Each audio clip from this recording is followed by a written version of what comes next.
Colleagues, we first of all, may I apologize to our witnesses for democracy, for voting, but apparently that's what you defend and we exercise, or we all exercise. We have another vote likely scheduled for around an hour from now.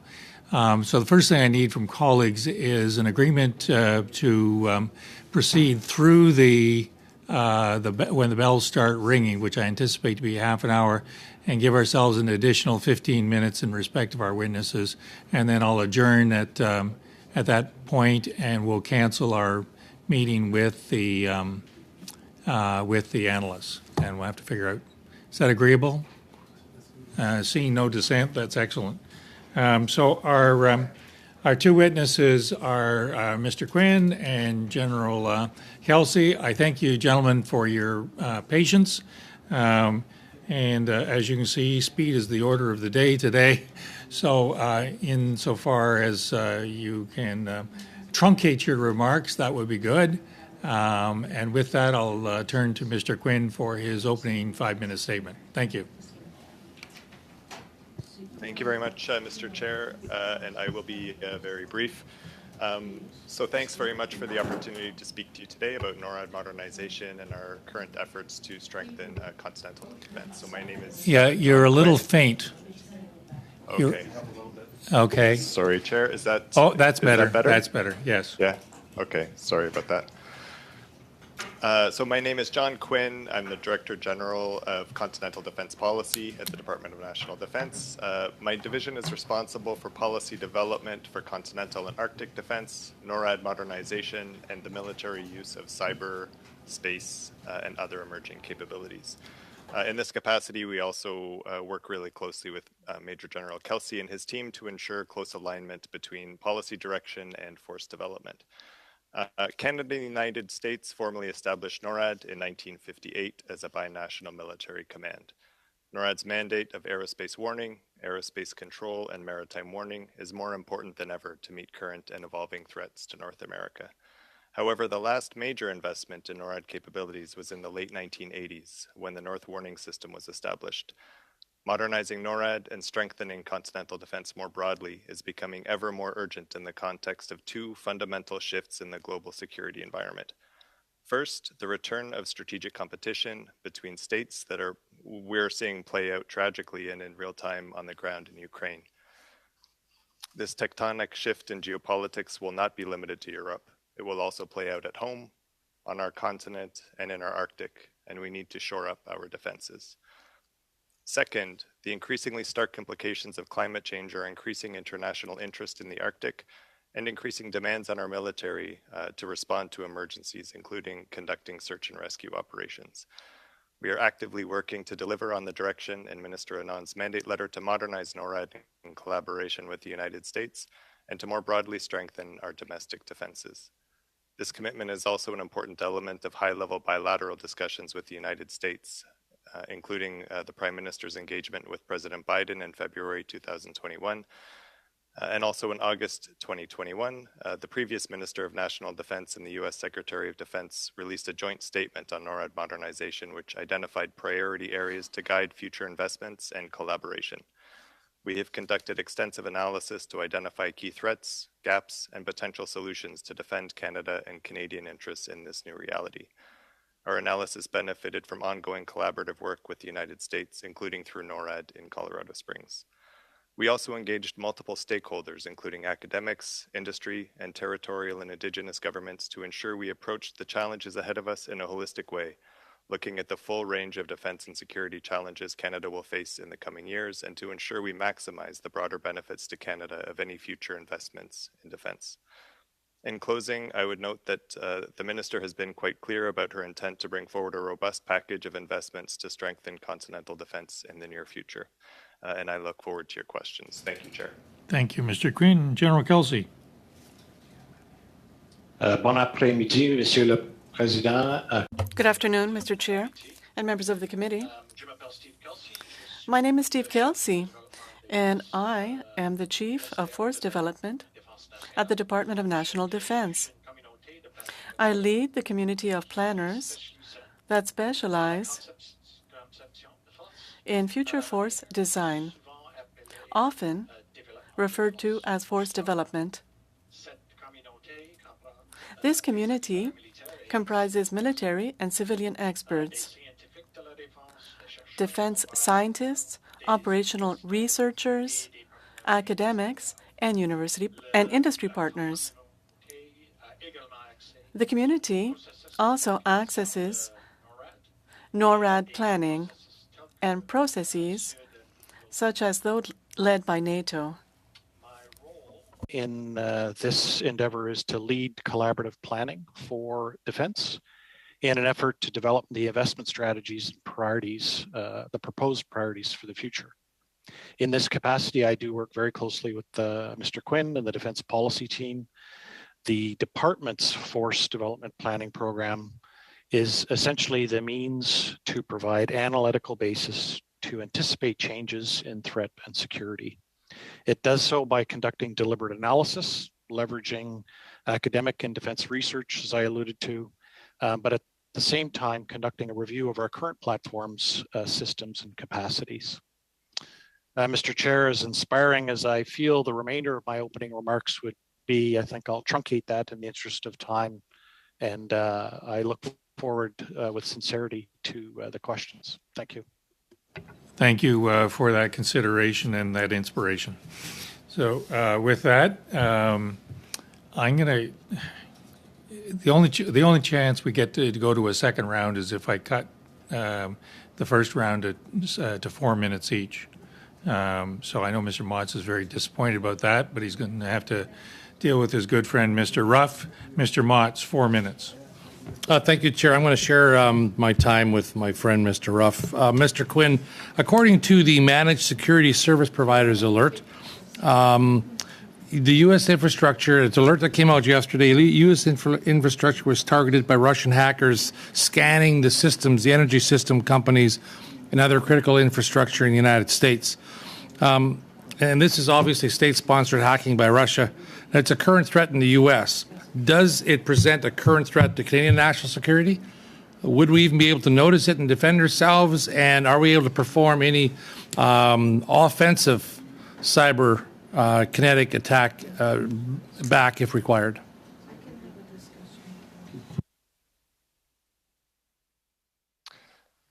Thank you very much, Chair, for the question.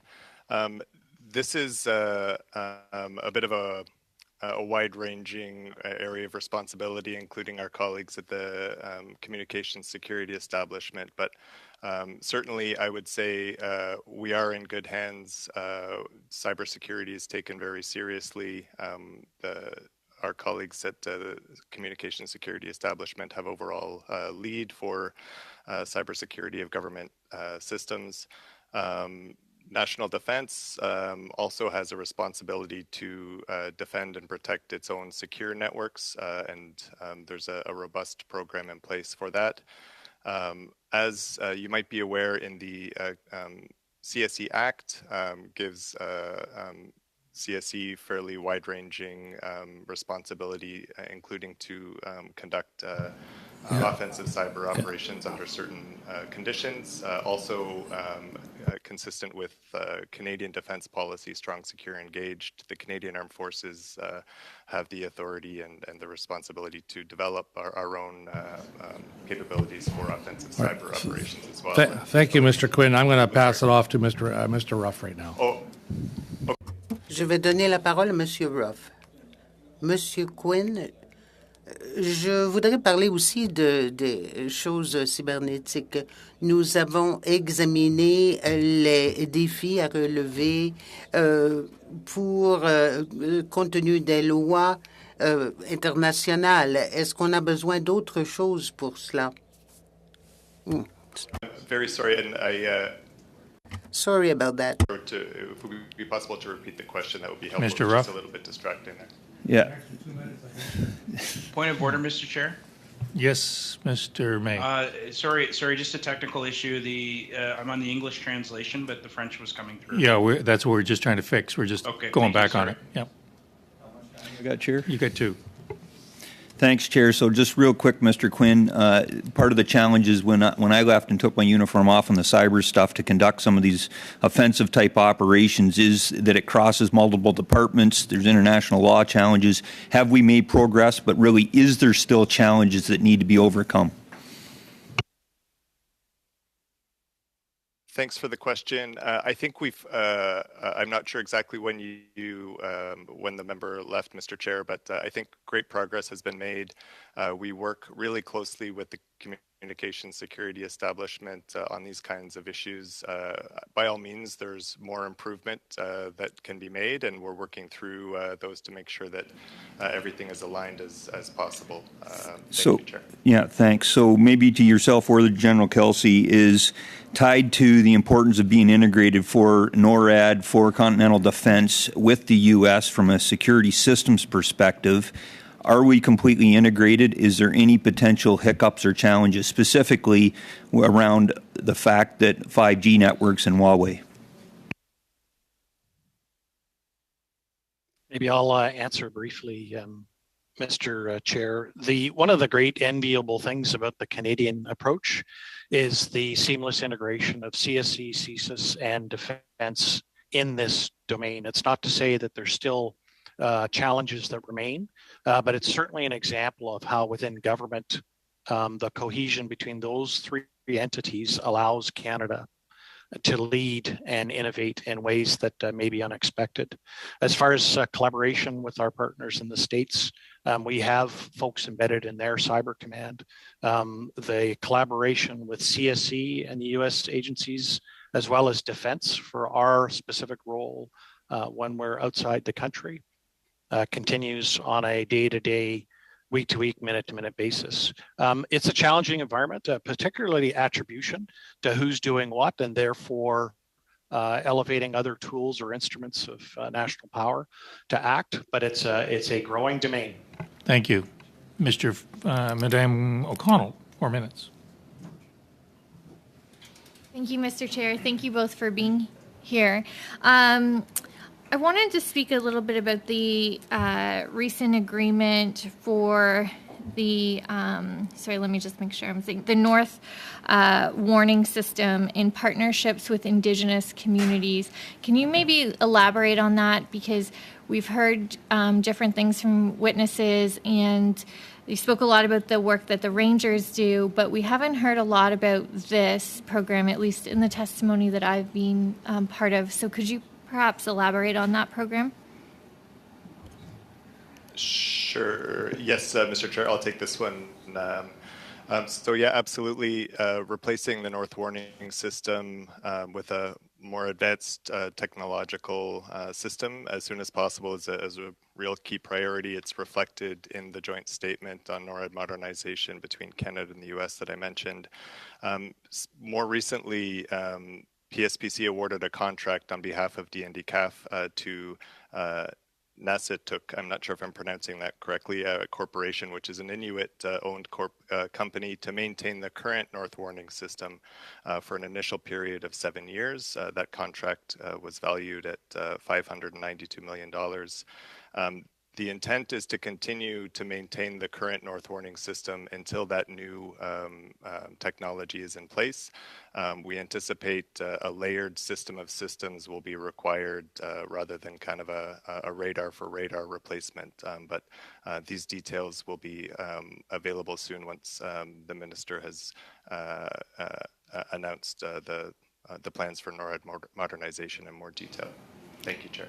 Thank you. And thank you for clarifying it was Inuit. I said Indigenous. But anyways, I want to follow up on that too. There have been some talks as well, and maybe this is a little bit of a hypothetical or theoretical question, but the question around northern sovereignty, obviously, but defense of the North, and whether or not Canada should look at it as defense of Canadian interests. Of course, that's always going to be our number one priority, but looking at it also as more of a North American defense system, and obviously with our allies in the U.S., but there's some debate on whether or not we want to do that, if our interests will always, I think our interests in terms of safety and security will always be aligned, but we've seen different administrations with different priorities. So have we given a lot of thought to a North American style approach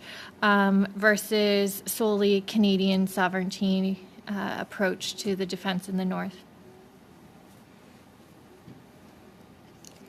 Thank you very much for the question.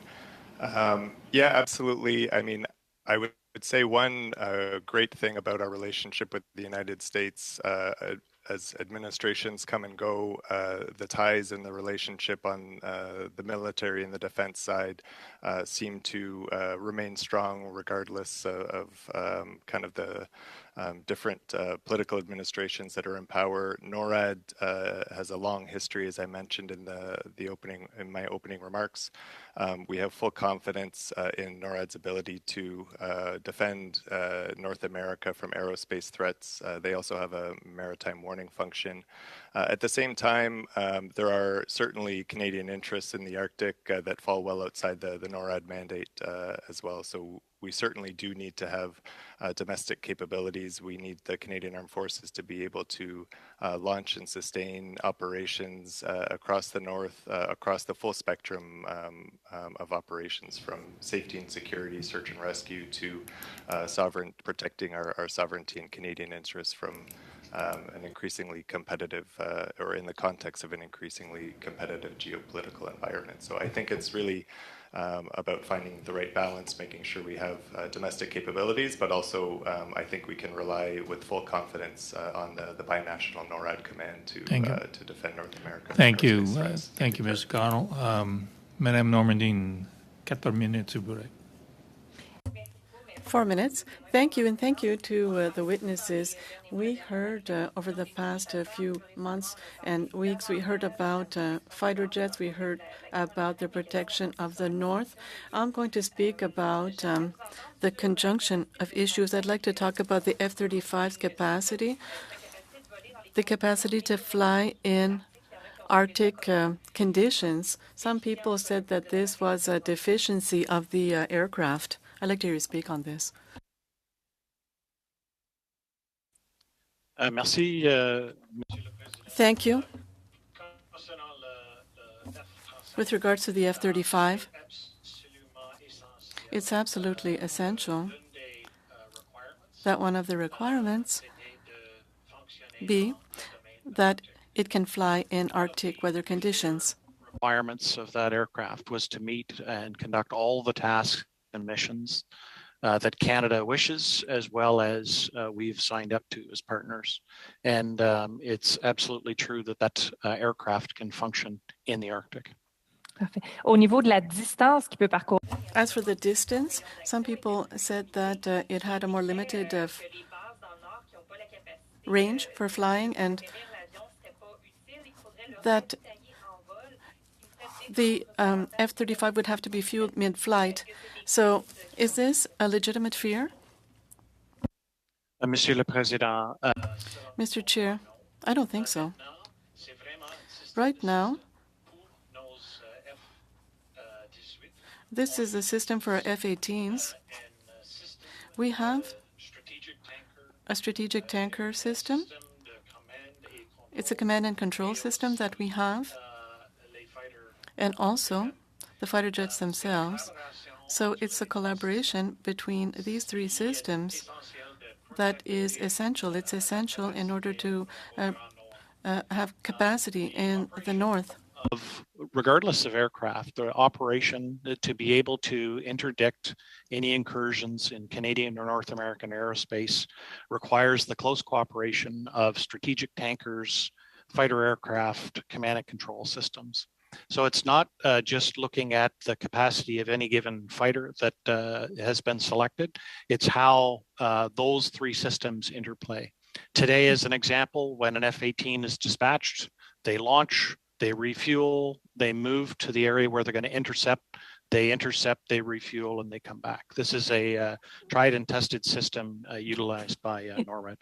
Merci, je vous interromps parce que je voudrais poser une autre question. Thank you. I have another question. Recently, we heard about the anti-missile shield, and the door was closed in the past. I'd like to hear the main advantage that we would have to join this initiative and what would be the main disadvantage as well.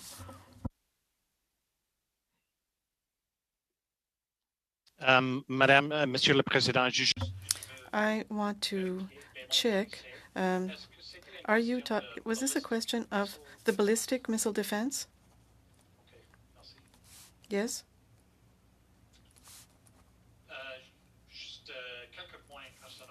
A few points with regards to the decision, the political decision made in 2005 with regards to a very specific aspect of Canadian defense. And this has to do with ballistic missile defense. So this is one thing in a whole spectrum of threats for Canada. Threats to Canada. There was a policy decision around that specific threat, ballistic missile defense, but the collaboration through NORAD against the other threats continued unabated and do so today. Our NATO allies, as an example, consider other holistic views of threats to aerospace, and that planning continues at various levels, either through NORAD, through NATO, as well as in other. Thank you, Madame Normandin. Madame Matson, 4 minutes, please. Thank you so much, Mr. Chair, and to the witnesses.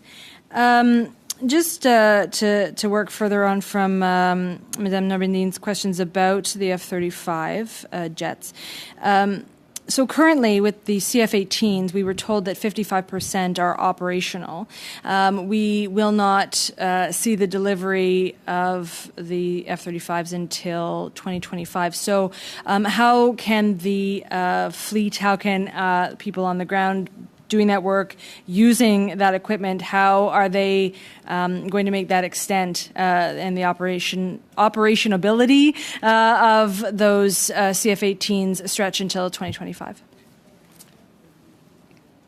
Chair, I must begin by just qualifying my response by confirming that the area of expertise that I have is actually in force design, understanding the threats and vulnerabilities against Canada. And although this is a specific question to one of our platforms, we do look at holistically the capabilities that we need and seamless transition between fleets. And we have the assurances through various mitigation measures that the F-18s that we have, the new ones that are coming online to mitigate a gap, as well as the completion of the final step for the next generation of aircraft will assure that we have seamless coverage for the Defence of Canada and our NORAD missions. Okay.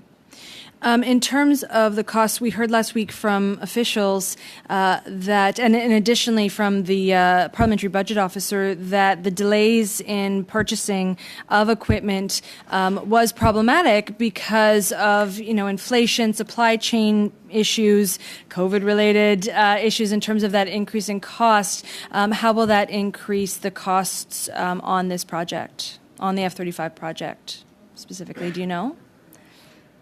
I can't speak specifically, Mr. Chair, to that fleet, but in general terms, we're seeing as the wider program is impacted by the effects of COVID and supply chain. It will take time. Part of the negotiation that's underway now, the final step of the acquisition of the new fighter, all of that will be laid out and we'll get a sense of what the implications are for that specific cost that you alluded to. Is it possible to get that information to the committee when you receive it, or because that's just a delay in terms of when you're doing that analysis? Is that what you're saying?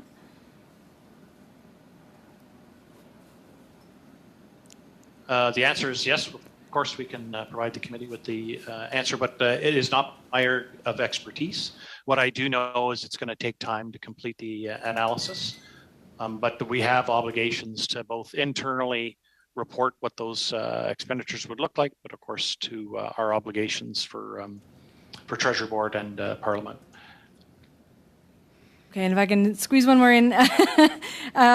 So one of the key, or one of the things that I would imagine is very important, of course, on all procurement projects is for the government to do the fiscal impact assessment, but of course an environmental impact assessment. And under our obligations with the United Nations Declaration on Indigenous People, an Indigenous impact assessment. Will that be done on all future procurement, and when can we expect those reports back, and can they be tabled with the committee? I don't know the answer to the first question. Perhaps I'll start and Mr. Quinn can help. But every procurement that is undertaken does take into account the need and obligation to satisfy those obligations. But to talk about the wider analysis that Mr. Quinn and I collaborated on in relation to continental defense, there again is another good example where the approach to how any potential decision on investments would be made absolutely has to integrate the Indigenous consultation. I'm thinking specifically of those potential investments that could be in the north. Our planning and analysis absolutely factored those obligations into effect. We're going to have to leave it there. Thank you. I'm going to, again, we got 25 minutes worth of questions and not 25 minutes worth of time. So 3 minutes each and 1 minute, 1 minute. So with that, Ms. Finley, 3 minutes. Thank you, Mr. Chair. Thank you for being here today, gentlemen. General Kelsey, what capabilities are we currently deficient in a modern combat environment?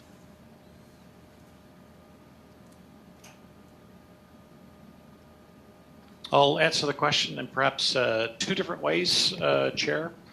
First of all, the spectrum of platforms and capacities that we have is sufficient to satisfy the threat and vulnerabilities that Canada has today. What is the central element of our study related to continental defense and NORAD modernization is about the need for modernization and the need for people to be able to be ready for those threat and vulnerabilities of the future. So there's two aspects of it. We're very much focused on positioning Canada for the defense of our national interests and the security of North America in the future. And that's the basis for analysis in the NORAD modernization review. General, in terms of cyber and artificial intelligence, what direction are the Canadian forces going with regard to future systems? My colleague, Mr. Quinn, alluded to, there is a distinction between the responsibilities defense has versus nationally, which the security establishment has. I'm aware you received testimony from those experts earlier in the week, if not last week. One of the things that is clear about how we will operate in the future is that there's going to be an expanded use of cyber and cyberspace, as well as information and misinformation. The investments that were considered and are being proposed do relate to growing our expertise in defensive cyber for national defense's systems, as well as their employment overseas. Again, those investments are done absolutely in lockstep with CSC and CSIS. It's equally true there's a people component. It's not just about having any systems or capacity. It's really about how do we attract and retain the expertise needed to be able to do that. And that's a challenging question and certainly a focus of the Chief of Defense Staff's reconstitution efforts. Mr. Quinn, when will the port be completed at Nanisivik, if I'm saying that right? Mr. Chair, I understand there have been some delays, always challenging to do this kind of infrastructure development in the Arctic under normal circumstances. That has been compounded a little bit by COVID and other issues recently. This isn't my area of expertise, so we'll have to defer to colleagues in our infrastructure and environment okay, branch. Thank you. Thank you. Okay. Thank you. Mr. Fisher, 3 minutes. Thank you very much, Mr. Chair, and thank you very much to our witnesses today for their testimony. I think about the changing world, and I think Canadians are certainly more worried than ever about Russians entering our airspace or North American airspace. What is the degree of threat posed by Russians as it pertains to coming near North American airspace? How often does that happen?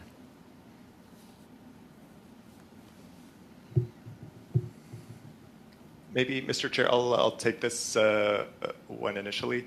I can't speak to specifics in terms of exactly how frequently that happens. I think what I would point to is some recent remarks by the Chief of the Defense Staff indicating that they're in the Arctic, we don't see an immediate military threat. Obviously, the environment is changing dramatically, both physically and geostrategically. We're monitoring developments in Russia and China as vis-a-vis the Arctic really closely. We obviously need to be aware of what's happening in the north and be prepared to respond and defend. But I would say, despite everything that's going on, the world is becoming more dangerous. We don't see an immediate threat, and we're well prepared at the moment to monitor what's happening and to respond as necessary. Then I'll rephrase it a little bit. Has the number of NORAD jet fighter scrambles and interceptions involving Russian military increased over the past few years?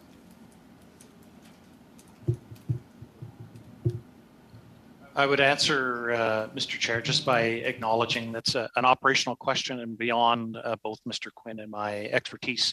But I would say that those incursions have been constant over the last decade. But I believe the question is specific to in relation to events in Ukraine. Perhaps what I would comment is that from a defense planner perspective, it's a very sobering reality where the Russians are making investments in the north, and importantly, the will they have to act. And it's not just about Ukraine, it's actually in cyberspace. So as my colleague did say, it's not so much a fear of direct incursion on the Canada's economic zone. It's all of the other instruments that they're investing in to be able to get an advantage over or to act as a deterrence for us in the future. Thank you very much. Thank you, Mr. Fisher. I see the lights are flashing. I'm assuming, Mr. Clerk, that we have half an hour or we have before the vote? Half-hour bells. So can I get unanimous consent to proceed for the next 15 minutes? Is that okay? I see the nodding going on. Okay. So what I propose doing is run through this round, and then we might just have a minute or two for each party after that. So I might do a, if you will, a speed round for the final bit. So with that, Madame Normandine, 1 minute, please. Merci beaucoup. Thank you. So we hear tell quite often about hypersonic weapons. We know it's very costly, up to $100 million. I'd like to know to what extent this will impact our choices with regards to the Northern Alert System. Merci, Monsieur le Président. Thank you. It's an excellent question. Absolutely. It will inform our approach in the future. The flight profile that will change how we look at our systems of surveillance. And it is absolutely factored in how we're looking at the domain awareness of the future. Madame Masson, 1 minute. Thank you. I know that this was touched on before, but I've had a lot of people ask me directly, and so I wanted to double back a bit and ask, of course, that there's discussions. Have there been any talks, any discussions whatsoever in developing Canada's ballistic missile defense?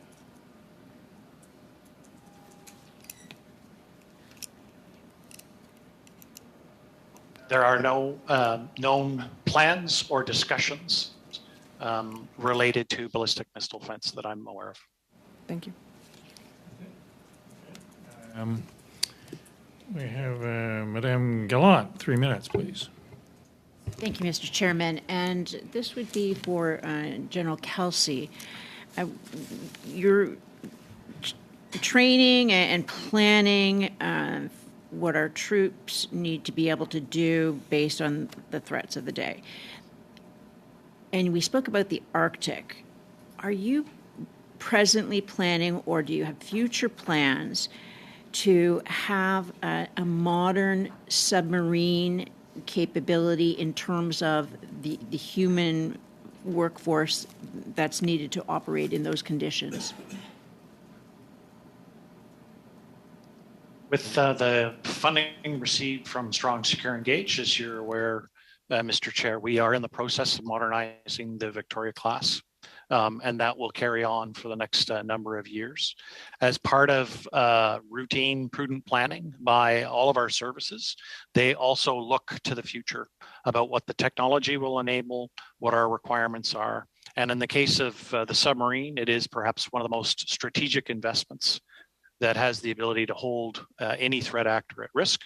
I can say that this will be part of any future consideration related to how we posture the forces to meet the vulnerabilities and threats of the future. Extending the life of the Victoria class cannot go under the ice in the Arctic, and that is what I'm told, or what we've learned, that we need.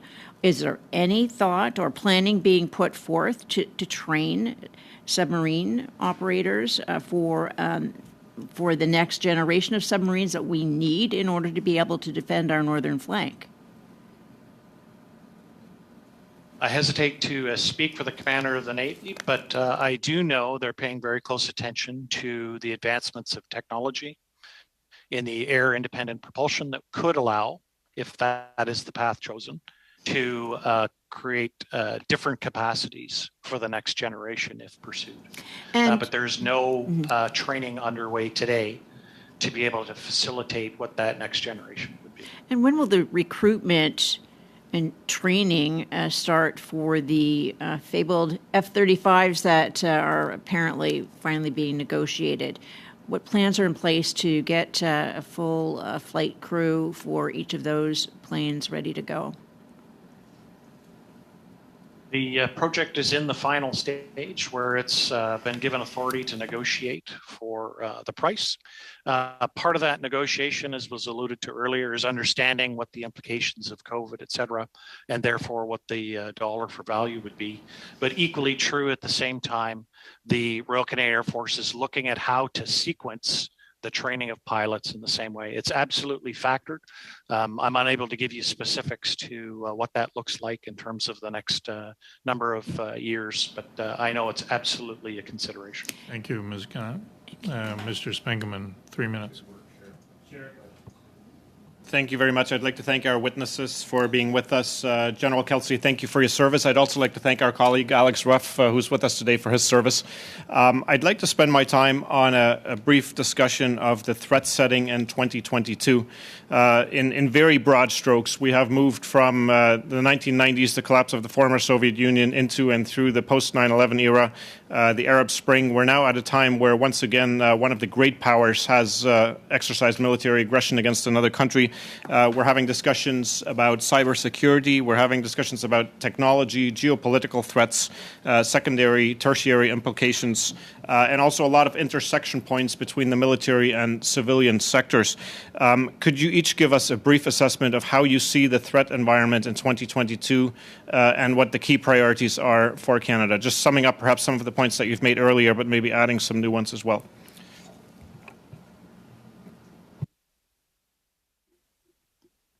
I'll start with your permission, John.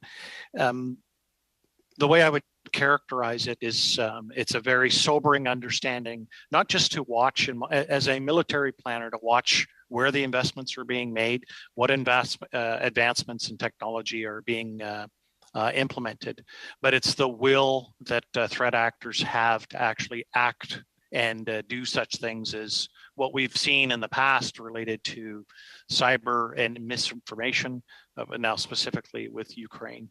In terms of our specific threats and vulnerabilities. It reinforces the need for Canada to modernize, particularly as it relates to North America and continental defense, so that we protect our national interests and the security of the North.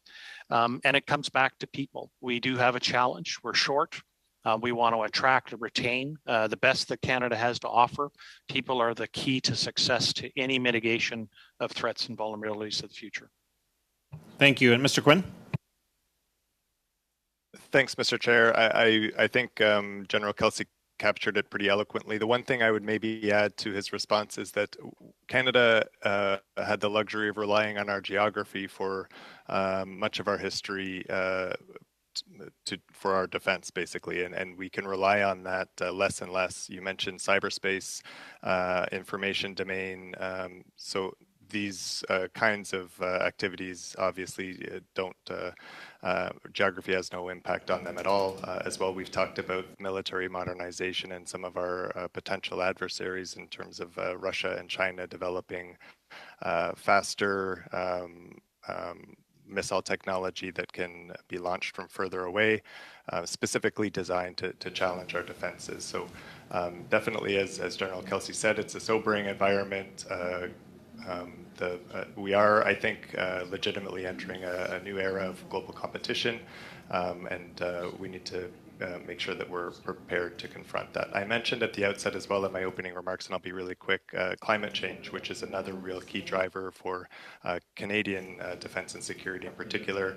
It has very practical implications, including the melting permafrost and the impact that has on our northern infrastructure, but it's also enhancing interest in the north and the resources that are there in a way that could affect Canadian interests over the long term. So that's another thing that we're obviously watching closely. Thank you, Mr. Spangeman. We could squeeze out one question per party if we did it at 1 minute each. The Conservatives have 1 minute question.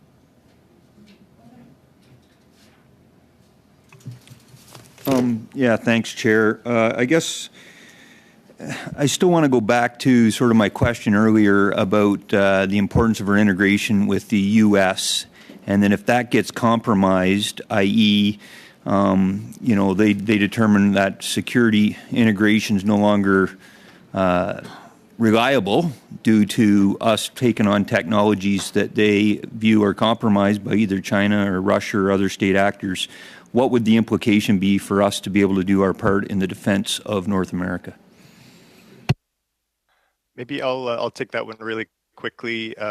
So I think you're absolutely right. I think if we weren't able to enjoy that degree of integration, it would have profound implications for Canadian defense and security. There's no doubt about that. But I would point to the recent joint statement on NORAD modernization signed by the previous Minister of National Defense and Secretary of Defense as an illustration that that doesn't seem to be happening. So we're moving ahead full speed on the modernization of NORAD with confidence that that will continue to be our mechanism of choice to defend our shared continent.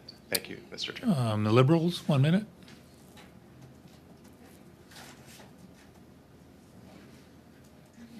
Mr. Chair, thanks very much.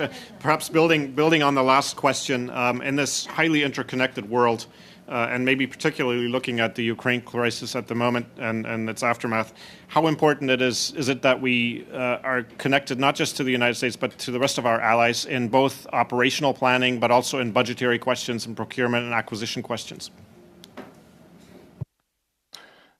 Great question, Chair, and I would say it's vital. I think in the Western world, our allies and friends and partnerships are one of our key advantages over our potential adversaries who tend to operate more unilaterally. So by all means, across the board, whether it's through information sharing, intelligence sharing, collaboration on technology, operational training and exercising, collaboration with allies will be continues to be absolutely critical.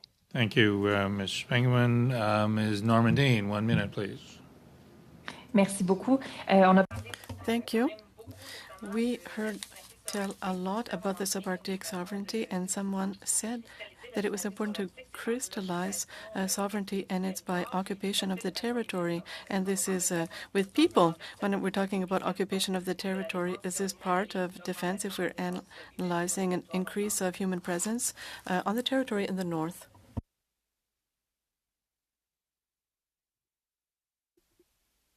If I understand the question correctly, Mr. Chair, I think I would say that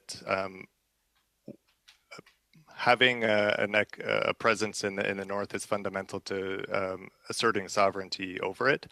So I think I'm not sure if it was myself or General Kelsey whose comment you were referring to, but I think the idea there is that socioeconomic development in the north and continuing to support northern communities, allow them to flourish, is as important to Canadian sovereignty in the north as having the military capabilities to actively to defend it.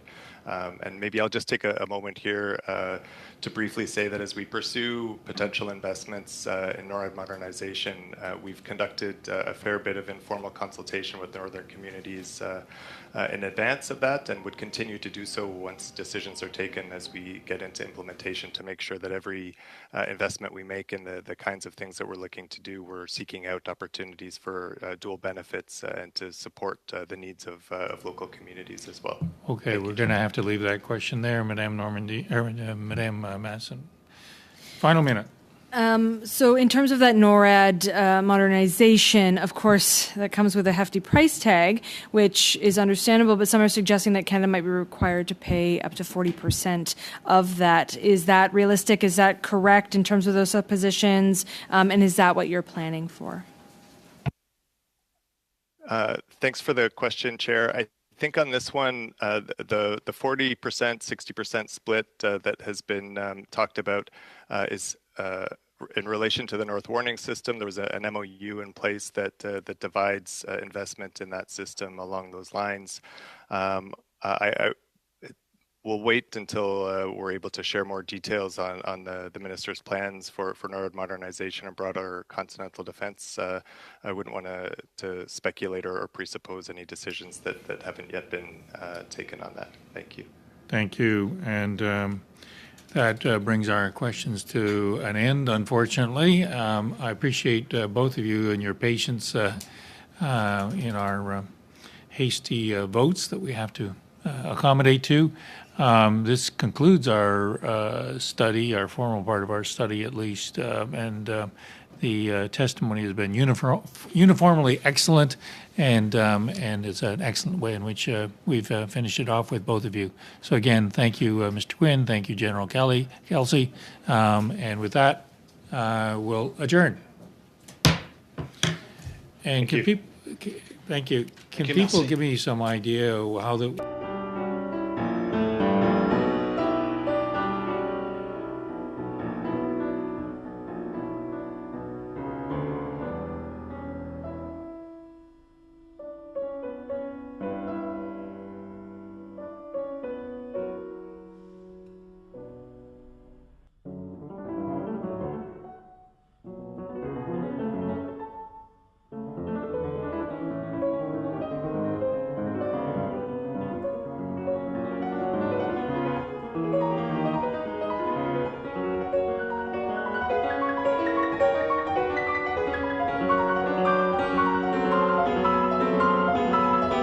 Thank you.